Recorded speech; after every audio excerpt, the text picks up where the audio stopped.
আসসালামু আলাইকুম, সবাই কেমন আছেন? আমি চলে আসলাম আপনাদের জন্য কলার মোচার রেসিপি নিয়ে।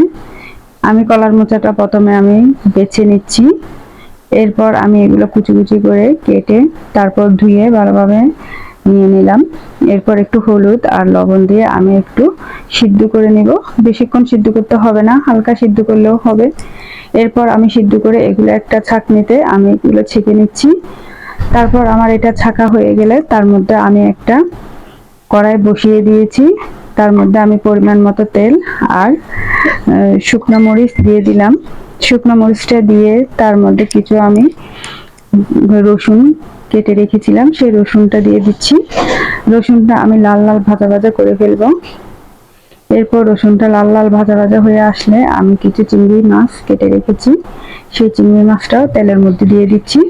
তেলের মধ্যে দিয়ে আমি এগুলো লাল লাল করে ফেলছি যেন এটা একটু ফ্লেভার আসে। তারপর আমি একটু স্বাদ মতো লবণ দিয়ে দিলাম, আর একটু আমি কাঁচামরিচ কুচি আর পেঁয়াজ কুচি দিয়ে দিচ্ছি।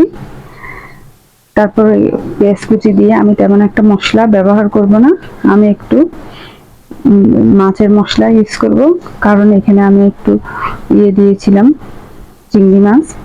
তারপর এটা দিয়ে ভালোভাবে নাড়াচাড়া করে তার মধ্যে আমি মশলাটা দিয়ে কিছুক্ষণ কষাচ্ছি।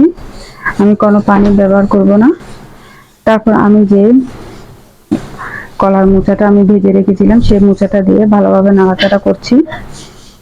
কলার মোচাটা দিয়ে ভালোভাবে নাড়াচাড়া করে আমি এগুলা একটু কিছুক্ষণের জন্য ঢেকে দিব।